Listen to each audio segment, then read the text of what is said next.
ሰላም እንዴት ናችሁ? ዛሬ ይዤላችሁ የመጣሁት የአንድ መጽሐፍ ዳሰሳ ነው። ይህ መጽሐፍ የጃኒ ኤሪክሰን የራሷ የህይወቷን አውቶባዮግራፊ የጻፈችበት መጽሐፍ ነው። ይህ መጽሐፍ የተጻፈው በ1976 ነው። እቺ ወጣት በ26 ዓመቷ ሆና የጻፈችው መጽሐፍ ነው ማለት ነው። ግን ይህ መጽሐፍ ታሪኩ የሚጀምረው ከ17 ዓመቷ ጀምሮ ያጋጠማትን ውጣ ውረድ ያጋጠማትን ችግር ከሱ ጀምሮ የሚናገር የሚተርክ መጽሐፍ ነው ማለት ነው። አሁን እቺ ጸሐፊ በህይወት አለች። እድሜዋ 76 ዓመት ሆኗል። ስለዚህ ይሄ መጽሐፍ ምንድነው ለየት ያለው ነገር የሚለውን ነገር ለእናንተ ለማካፈል የፈለኩት እቺ ወጣት በ17 ዓመቷ ከእህቷ ጋር ዋና ልትዋኝ ትወጣለች።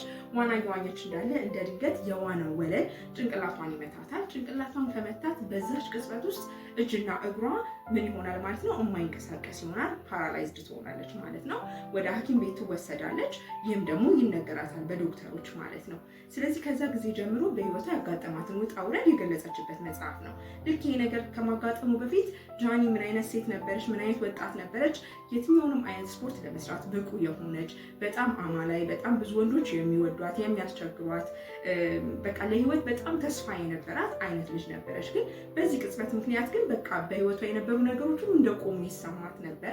ይህንን በደንብ አድርጋ ትገልጻለች። በቃ ስሜቷን፣ አካላዊ ያላትን ጉዳት፣ በሆስፒታል ውስጥ በምታሳልፍ ጊዜ በሆስፒታል ውስጥ ያሉ ሰዎች የሚያሳልፉትን ህመም፣ እያንዳንዱ ነገር በጣም ግልጽ አድርጋ ያስቀመጠችበት መጽሐፍ ነው እና መጽሐፉን ለምንድን ነው የወደድኩት? በቃ ስሜቷንም አካላዊ ጉዳቷንም ግልጽ አድርጋ መናገሯ ሰዎችን የሚያበረታታ ሰዎችም በቃ እሷ ያለፈችውን ነገር ሌሎች ሰዎችም ሲያልፉበት በቃ እኔ ብቻ አይደለሁም የሚለውን ስሜት ሰዎች እንዲረዱ ያደርጋል ብዬ አስባለሁኝ እና ይህንን ግልጽ አድርጋ መናገሯ ኢንካሬጂንግ ነው፣ ተስፋ ሰጪ ነው ብዬ አስባለሁ።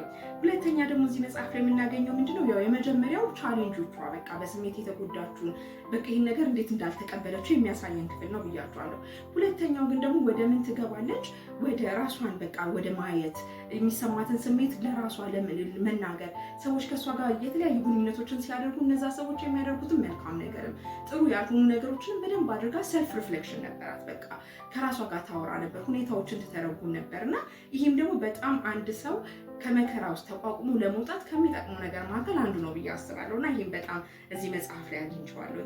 ከዛ ከሶስተኛው ከሰልፍ ሪፍሌክሽን ቀጥሎ ደግሞ ወደ ምን ትገባለች? በቃ እንዴት በእምነቷ ማደጓ፣ በእምነቷ መጠንከሯ፣ በእግዚአብሔር ላይ ያላት እምነት፣ ኢየሱስ ክርስቶስ ላይ ያላት እምነት እንዴት አድርጎ ከዚህ መከራና ከዚህ ችግር መቋቋም እንድትችል አቅምና ጉልበት እንደሆናት በጣም ግልጽ አድርጋ የምትናገርበት ክፍል ነው ማለት ነው እና ይህ ሶስተኛው ክፍል አንድ ሰው እንዴት ብሎ መከራ መቋቋም እንደሚችል፣ እንዴት ሬዚሊየንት መሆን እንዲችል እምነት ምን ያህል አስተዋጽኦ እንዳለው በደንብ አድርገን ግልጽ አድርገን የምናይበት ክፍል ነው ማለት ነው። በመጨረሻው ላይ ደግሞ ያገኘሁት አንድ ነገር ምንድን ነው? ይህ የህይወቷን መከራ እንዴት ብላ ወደ ፐርፐዝ እንደቀየረችው የምናይበት፣ ወደ ዓላማ እንዴት ብላ እንደቀየረችው የምናይበት ክፍል ነው። ይህን ችግሯን ሌሎችን ለመርዳት በዚህ ችግር ውስጥ የሚያልፉትን ሰዎች ሰፖርት ለማድረግ እንዴት ብላ እንደቀየረችው ከመጽሐፉ ታገኛላችሁ ማለት ነው እና ይህ መጽሐፍ በጣም ኢንስፓየር የሚያደርግ ደግሞ የሚሞግት መጽሐፍ ነው። አንብቡት ብዬ ለሁላችሁም ጋብዛችኋለሁኝ። ስለዚህ መጽሐፉን ለማሳየት ይህንን ይመስላል። ይህንን መጽሐፍ አንድ ጓደኛዬ ሪኮሜንድ አድርጋኝ ከአንድ የመጽሐፍ መደብር ነው ያገኘሁት።